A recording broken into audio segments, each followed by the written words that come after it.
guys! Welcome back to my channel. I'm Emma.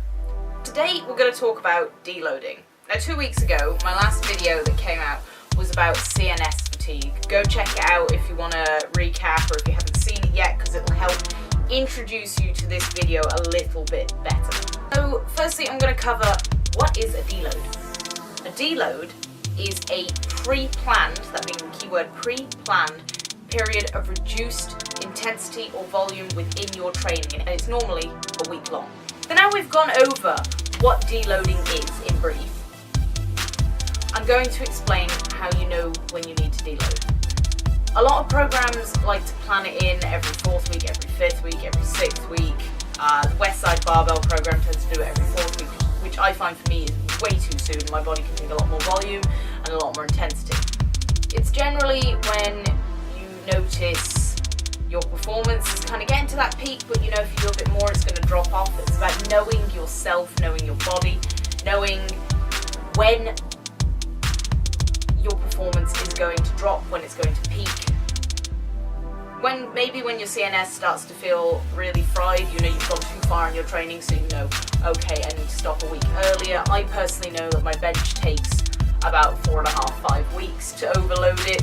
However, my deadlift and my squats could take about 5 to 5.5 weeks. They tend to fluctuate. So I personally tend to deload every 6th week. It's just about knowing your body, knowing the symptoms of fatigue, and knowing when to back off, when to push on. So how do we go about these deloads? There's several different approaches. Some approaches suggest that occasionally you take the whole week off. I don't think this is a great idea, honestly, because when you come back, you feel like crap and you have to kind of reload the muscles, because the muscles get really sore, they don't tolerate the volume the same. You tend to get really severe DOMs. There's another option where you can change up your routine entirely. I found during the Small Off program that they did this, where we had a 2-week period in the middle of the program where it was really random exercises. I was doing clean and jerks, I was doing pull-ups, I was doing sprints, I was doing anything that wasn't really heavy lifting. It was a bit strange. So change up the routine, do circuit, go swimming, go hiking, focus on moving and exercising, but not crazy intensity like you would when you're lifting heavy. But the main options, you've got 3 main options which are commonly implemented. You can reduce intensity, so you reduce the weight by about 50%, but keep your rep range the same as what you've been doing. You can reduce volume, which means you reduce the reps by 50% but keep the weight the same. So say you were doing 3 sets of 10 at 130 kilos on a deadlift. Yeah, that's a lot, I know.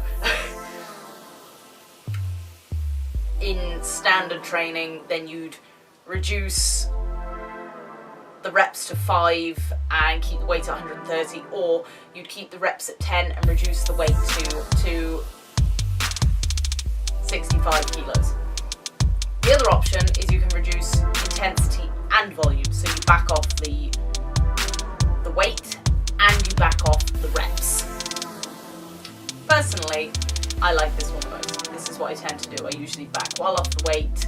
I'll tend to go to 50 to 60% of my lifts, and I back off the volume, so it's a really easy session, just moving the muscles, limbering things up and going through the motions. You also, if you've got accessory work, want to keep this fairly easy. Don't do quite as much of it, so back off some of the volume a little bit. Feel a bit of a burn, but don't go wild. This isn't a muscle building session, it isn't a strength building session, this is a recovery session. The other thing to take care of is making sure you don't neglect your mobility, your foam rolling, your stretching work, because these are very important for recovery. I'm sure quite a number of you know that the best way to avoid your injuries is to do those 3 big things. Before every session, I foam roll, I do mobility work, I do dynamic stretching. After every session, I stretch for like 10 minutes, usually focusing on the areas which have had the biggest beatings.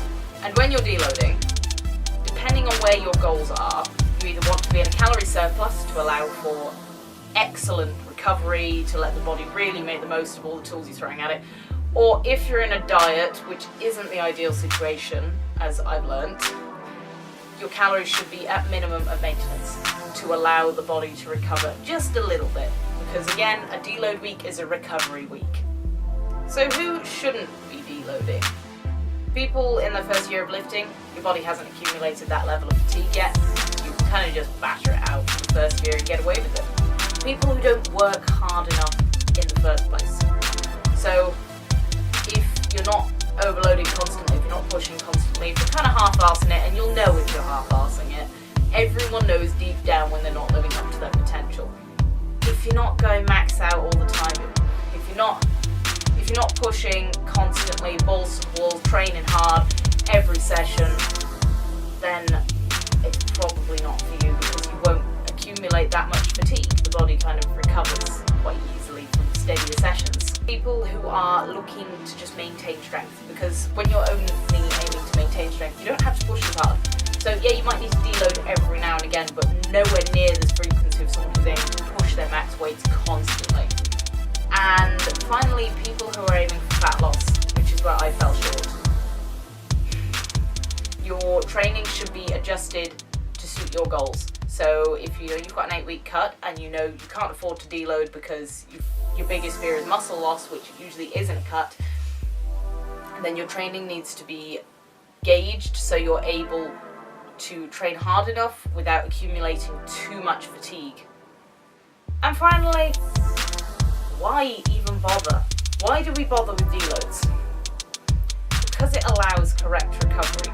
Powerlifting is the training of the CNS, it's the training of the muscles to lift big ass weights as heavy as possible, as frequently as possible. If we do this constantly, the body gets to a point where it cannot recover. Simply put, we will get to a point where our recovery is not happening.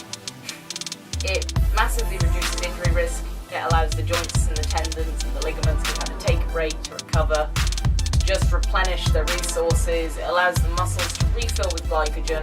It gives the CNS a chance to fully recover, and it means you can hit it hard the next week. So you can hit it hard, take a break. Hard, take a break. So it gives the body a chance to fully recover, and you can train harder. It's simple. If you want to take, you've got to give back. Otherwise, you're going to be pulling from an empty well. I hope you guys have appreciated a more informative pair of videos. Let me know in the comments what you think about this, how you prefer to deload, if you've ever done a deload, any questions you might have, and anything you want to say really. If you would have any videos suggested for the future as well, just drop me a comment. And if you like the video, or give me a like. If you like what I'm doing, subscribe. I'll see you next time, guys. Stay strong.